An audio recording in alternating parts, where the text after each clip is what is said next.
BJP का 44वां स्थापना दिवस है और इस मौके पर प्रधानमंत्री नरेंद्र मोदी ने कार्यकर्ताओं को संबोधित किया। इस मौके पर पीएम ने कांग्रेस पर बड़ा प्रहार किया। पीएम ने कहा कि बादशाही मानसिकता वालों ने जनता को गुलाम माना। पीएम मोदी ने कहा कि 2014 में लोगों ने पुनर्जागरण का शंखनाद कर दिया। राष्ट्र खोया हुआ गौरव पाने के लिए फिर से उठ खड़ा हुआ। अब दशकों पुरानी चली आ रही बुराइयां और चुनौतियां कमजोर पड़ती जा रही हैं। प्रधानमंत्री ने यह बात कही है। संसदीय कार्य मंत्री और संसदीय कामकाज के संबंध में दिए गए वक्तव्य सहित कई वक्तव्य किए गए। सत्र के दौरान 2779 पत्र सभा पटल पर रखे गए। मैं सभा की कार्रवाई को पूर्ण करने में सभापति तालिका के माननीय सदस्यों को धन्यवाद देता हूं।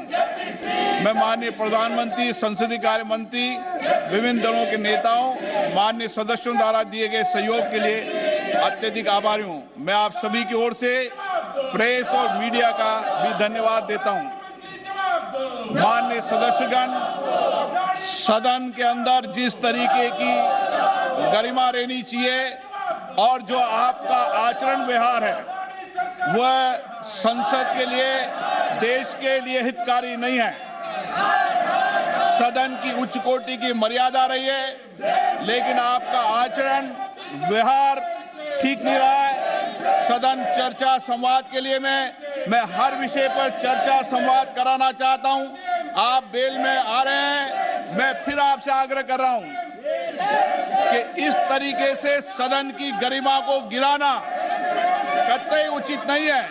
आप हमेशा, मैंने आपको पर्याप्त समय, पर्याप्त अवसर दिया है, देर रात्रि तक सदन चला है, लेकिन ये आपका व्यवहार ये सदन के लिए और देश की लोकतांत्रिक मर्यादाओं के लिए उचित नहीं है। मैं सभा को प्रदान की गई समर्पित त्वरित सेवाओं के लिए लोकसभा सचिवालय के महासचिव और अधिकारियों कर्मचारियों को सराहना करता हूं। मैं सभा की कार्रवाई के संचालन में संबद्ध एजेंसियों और उनके द्वारा प्रदान की गई सहायता के लिए धन्यवाद देता हूं। माननीय सदस्यगण, ये सदन उच्च कोटि की मर्यादाओं का सदन रहा है। आप किसी विषय पर चर्चा नहीं करना चाहते, मुद्दों पर चर्चा नहीं करना चाहते, सदन की कार्रवाई को व्यवधान करते हैं, बाधित करते हैं, नियोजित तरीके से बाधित करते हैं, ये उचित नहीं है। मैं अब माननीय सदस्यों से आग्रह करूंगा कि वो वंदे मातरम की धुन के लिए अपने स्थान पर खड़े हों।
सभा की कार्रवाई अनिश्चित काल के लिए स्थगित की जाती है।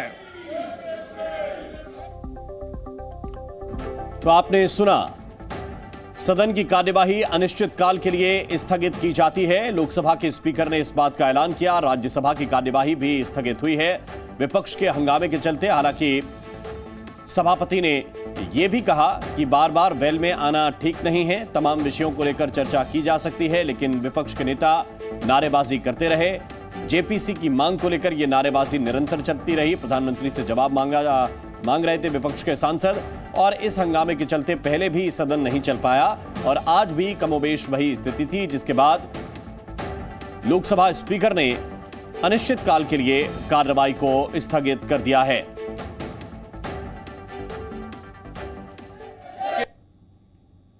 संवाद कराना चाहता हूं। आप बेल में आ रहे हैं, मैं फिर आपसे आग्रह कर रहा हूं कि इस तरीके से सदन की गरिमा को गिराना कतई उचित नहीं है। आप हमेशा, मैंने आपको पर्याप्त समय, पर्याप्त अवसर दिया है, देर रात्रि तक सदन चला है, लेकिन ये आपका व्यवहार ये सदन के लिए और देश की लोकतांत्रिक मर्यादाओं के लिए उचित नहीं है। मैं सभा को प्रदान की गई समर्पित चर्चा संवाद कराना चाहता हूं। आप बेल में आ रहे हैं, मैं फिर आपसे आग्रह कर रहा हूं कि इस तरीके से सदन की गरिमा को गिराना कतई उचित नहीं है। आप हमेशा, मैंने आपको पर्याप्त समय, पर्याप्त अवसर दिया है, देर रात्रि तक सदन चला है, लेकिन ये आपका व्यवहार ये सदन के लिए और देश की लोकतांत्रिक मर्यादाओं के लिए उचित नहीं है। मैं ये आप सुन रहे थे लोकसभा स्पीकर की बात को। उन्होंने कहा कि सदन की मर्यादाओं के लिए ये ठीक नहीं है, बार बार वेल में आना ठीक नहीं है। आपकी बात को मैं सुनने के लिए तैयार हूं और चर्चा के लिए भी तैयार हूं, लेकिन विपक्षी सांसद नहीं माने। क्या कहा उन्होंने, फिर से आप सुनिए। चर्चा संवाद कराना चाहता हूं। आप बेल में आ रहे हैं, मैं फिर आपसे आग्रह कर रहा हूं कि इस तरीके से सदन की गरिमा को गिराना कतई उचित नहीं है। आप हमेशा, मैंने आपको पर्याप्त समय, पर्याप्त अवसर दिया है, देर रात्रि तक सदन चला है, लेकिन ये आपका व्यवहार ये सदन के लिए और देश की लोकतांत्रिक मर्यादाओं के लिए उचित नहीं है। मैं सभा को प्रदान की गई समर्पित चर्चा संवाद कराना, समाज की सेवा और देश की सेवा में संलग्न रहना है। और समाज में जिस प्रकार से चाहे जनधन के खाते हों, चाहे लोगों के घर नल से जल पहुंचाने का काम हो, चाहे सड़कों का जाल बिछाने का काम हो, चाहे 80 करोड़ देशवासियों को राशन देने का काम हो, चाहे कोरोना के समय पर दवा पहुंचाने का काम हो, हर प्रकार से देश की सेवा और इस देश की जनता की सेवा ही हम सब का प्रण होना चाहिए। और 2047 में देश 75 वर्ष पूरे करेगा और इसी बीच भारतीय जनता पार्टी भी अपने 50 वर्ष पूरे करेगी। तो इन दोनों का सम्मिश्रण ऐसा हो कि आने वाले भविष्य के लिए हम लोग फ्यूचर रेडी रहें। मोदी जी ने ये भी कहा कि 370 हटाया जा सकता है, ये कभी उन्होंने इमेजिन भी नहीं किया था और अब वो they are not digesting BJP. नहीं, वो तो देखिए, चाहे 370 का विषय है, चाहे जिस प्रगति से, जिस रफ्तार से देश प्रगति कर रहा है, वो तो कॉज ऑफ जेलसी होना स्वाभाविक है, क्योंकि इन लोगों इतने लंबे समय तक देश में इन्होंने शासन चलाया। तो लोकसभा की कार्यवाही अनिश्चितकाल के लिए स्थगित कर दी गई है। विपक्ष के हंगामे के बाद इस तरह की स्थिति लोकसभा में बनी कि पहले भी सदन की कार्यवाही नहीं चल पाई और आज भी जब कार्यवाही नहीं चल पा रही थी तो लोकसभा के स्पीकर ने कार्यवाही को अनिश्चितकाल के लिए स्थगित कर दिया है।